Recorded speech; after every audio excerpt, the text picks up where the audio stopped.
যাত্রাবাড়ি সায়দাবাদের নতুন টার্মিনাল। আপনারা চাইলে ঢাকা নারায়ণগঞ্জ কাশপুর আসতে পারেন, এই মেলাতে অংশগ্রহণ করতে পারেন। তো এটা টার্মিনালে নতুন মেলার আয়োজন করছে, আপনারা চাইলে আসতে পারেন। অবশেষে চলে আসলাম খেলার মাঠে। আর এটা হচ্ছে সেই টার্মিনাল যাত্রাবাড়ি সায়দাবাদ, যে টার্মিনাল আসার কথা আমাদের এই জায়গায়। তো আমরা এই জায়গায় মূলত চলে আসছি। তো এই জায়গায় বিশাল খেলার একটা আয়োজনও চলতেছে, আর এটার পাশাপাশি একটা মেলাও চলতেছে। তো আপনাদেরকে আমি দেখানোর চেষ্টা করব, অবশ্যই আমাদের সাথে থাকেন। তো মেলার উপভোগটা করতে পারবেন, আর সাথে খেলা হইতেছে সেটাও জানতে পারবেন।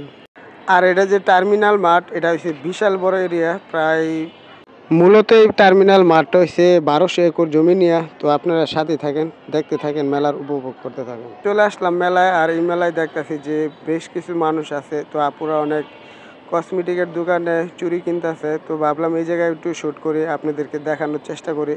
তো আমার কাছে খুবই ভালো লাগছিল। মেলাটার উপভোগ আপনারা করবেন। অবশ্যই যে যেখান থেকে লাইভটি দেখতেছেন, অবশ্যই আমাদের এই জায়গায় শেয়ার করে দিবেন। আর ভালো লাগলে একটা ফলো দিয়ে সাথে থাকবেন। তো এটা হচ্ছে মূলত মেলায় কারেন্ট গেছিল গা, তারপর কারেন্ট আসছে। তো অন্ধকার হয়ে গেছিল, যে কারণে মেলাটা তেমন একটা ভালো ভিডিও করতে পারি নাই। তো আপনাদের তারপরেও দেখানোর চেষ্টা করতেছি যে এই মেলায় কী কী আছে না আছে। আর বেশ করে এই মেলাতে অনেক কিছু পাওয়া যায়। মেলা একটা এমনই একটা জিনিস যে মেলায় কার না ভালো লাগে। তো প্রতিটা মানুষের কিন্তু মেলায় ঘুরতে ভালো লাগে। তো বেশ করে এই জায়গায় অনেক মানুষ হয়েছিল। তো এই জায়গায় খেলার আয়োজন করছিল বেশ কিছু ভালো। তো অনেক আপুরা দেখছিলাম যে নৌকায় দোলনা খাচ্ছিল। আর এই দোলনা খাওয়াটা সে একটা আনন্দ, সে চড়ছে একবার, সে বুঝতে পারে। তো এই মেলাগুলা বেশ করে দিনটা ছিল শুক্রবার, আর এই দিনটার মাঝে ঘোরাফেরা যে একটা আনন্দ উপভোগ করলাম, আসলে বলার মতো ভাষা নাই। তো অনেক ঘোরাফেরা করার কারণে যে আপুরা দেখলাম বেশ কিছু বন্ধ থাকার কারণে অফিস আদালত, তো অনেক আপুরা এই জায়গায় আসছে, আইসা মেলাতে কেনাকাটা করতেছে। আর এই আনন্দগুলা একা করি নাই, তো আমার সাথে অনেক বন্ধু বান্ধব ছিল, তাদেরকে নিয়ে এই আনন্দগুলো একসাথে করছি। আর বেশ করে আমার কাছে খুবই ভালো লাগছে। তো অবশ্যই আপনারা যে যেখান থেকে আসেন, অবশ্যই ঢাকার নারায়ণগঞ্জ কাশপুর চলে আসেন। অবশ্যই আসলে আপনারা এই আনন্দ উপভোগ করতে পারবেন। তো বেশ করে মেলাতেও মানুষ দূর দূরান্ত থেকে এই জায়গায় চলে আসে।